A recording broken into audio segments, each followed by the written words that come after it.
Albert Einstein once said, "Although I have a regular work schedule, I take time to go for long walks on the beach so that I can listen to what is going on inside my head.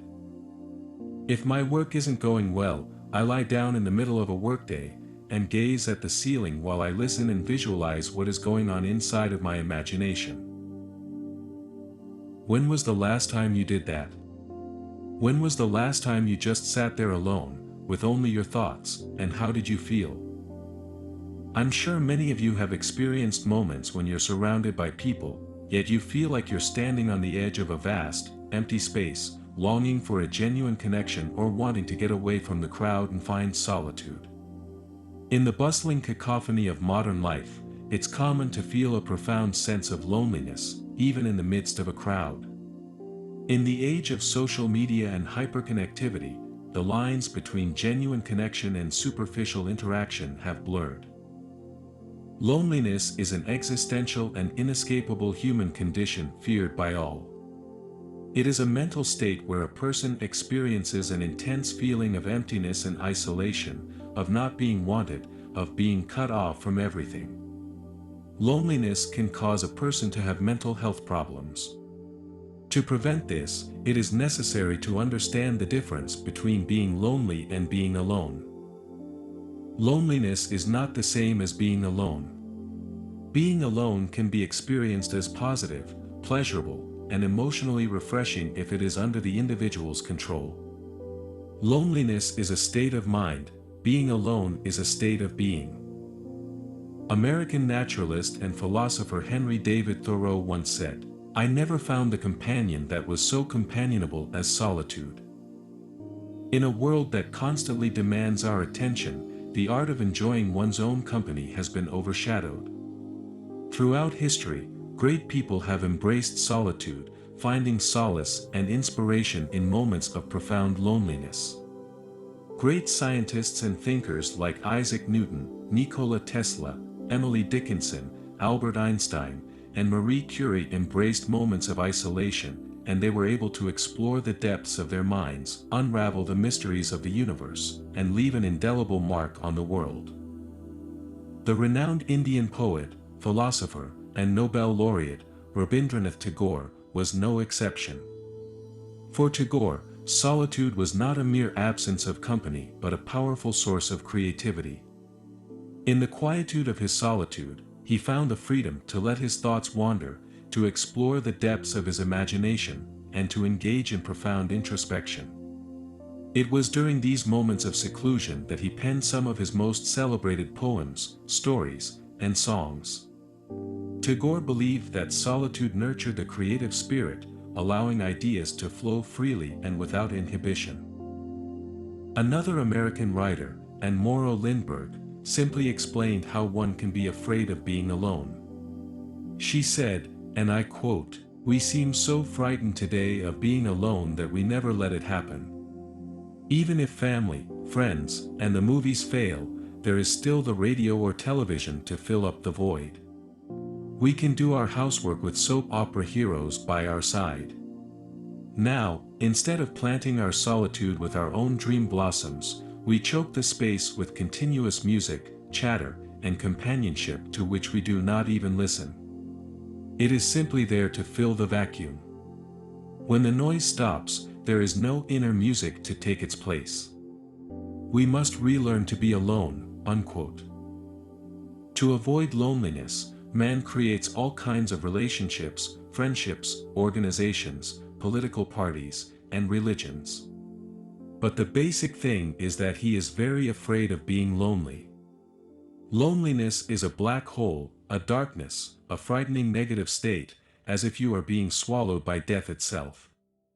To avoid it, people want to run out and fall into anybody, just to hold somebody's hand and feel that they are not alone. Have you seen people walking in the night on a street lonely, and they started singing songs? Maybe no one knew that they were singers. But what suddenly made them sing loudly? They are simply trying to forget that they are lonely and want to drown themselves in their own voice. The Indian philosopher and mystic, Osho, believed that loneliness is the common psychology of man. In his talk, The New Dawn number 21, he described the transformation from loneliness to being alone beautifully, and I quote, "Just like how you cannot escape from your shadow, you cannot escape from your loneliness by creating friendships, relationships, marriages, organizations, and religions. They may give you a little relief, but they don't transform anything. The day you decide that all these efforts are failures and your loneliness remains untouched by all your efforts, that is a great moment of understanding. Then only one thing remains, to see whether loneliness is something that you should be afraid of, or if it is just your nature. Then, rather than running out and away, you close your eyes and go in. And suddenly the night is over, and there is a new dawn. The loneliness transforms into aloneness. Aloneness is your nature. You were born alone, you will die alone. And you are living alone without understanding it or being fully aware of it. You misunderstand aloneness as loneliness, it is simply a misunderstanding. You are sufficient for yourself. The transition period is a little painful and difficult because of old habits, but it won't be long. And the way to make it short and bearable is to enjoy your aloneness more and more. Make it a point that, when you are enjoying your aloneness, don't be miserly. Then sing and dance, then paint. Do whatever you always wanted to do, but you were so involved in relationships that there was no time left. Be creative, and the more creative, the more rejoicing, the more dancing, and the more songful becomes your aloneness. Those periods of sadness and grumpiness, old habits, will start falling like dead leaves falling from the trees. They also cling for a little while, but they have to fall. You just have to make your aloneness stronger. So, you don't have to do anything with your sadness, your grumpiness, or your fear that the old habit may come back again. You have to pour your whole energy into the joy of being alone. You have only a certain amount of energy, either you can dance or you can be sad. If you dance half-heartedly, then you are saving energy for sadness. That's why I insist, live every moment totally and so intensely that no energy is left to be invested in sadness, in misery, in anger, simply, there is no energy, unquote. In the Bhagavad Gita, Krishna suggests that solitude is a crucial quality for enlightened individuals who relentlessly seek supreme wisdom.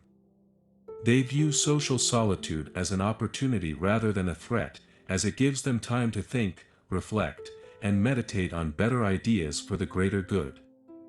Isolation is a power that allows us to assess how stable our minds are, and spending time alone with oneself helps discover tranquility, which is important for our development through reflection and meditation. Inner peace is necessary for illuminating the outside world with the light from within. In the depths of solitude, we realize that we are never truly alone. We are interconnected with every living being and the vast cosmos.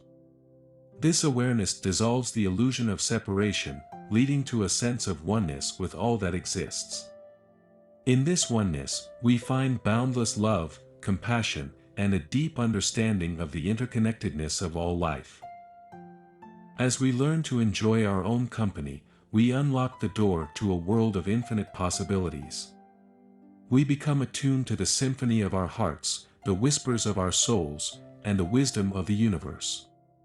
In the joy of being alone, we find a profound sense of fulfillment, for we have discovered the greatest companion of all, ourselves. So, my friend, please remember that aloneness is a part of you, loneliness separates you from you. If you're lonely when you're alone, you're in bad company. It is important for us to remember the words of Marcus Aurelius, "He who lives in harmony with himself, lives in harmony with the universe." Thank you for staying with me till the end. Please let me know your thoughts on your experience of solitude in the comments below. I would be more than happy to read them. May you enjoy the beauty of solitude.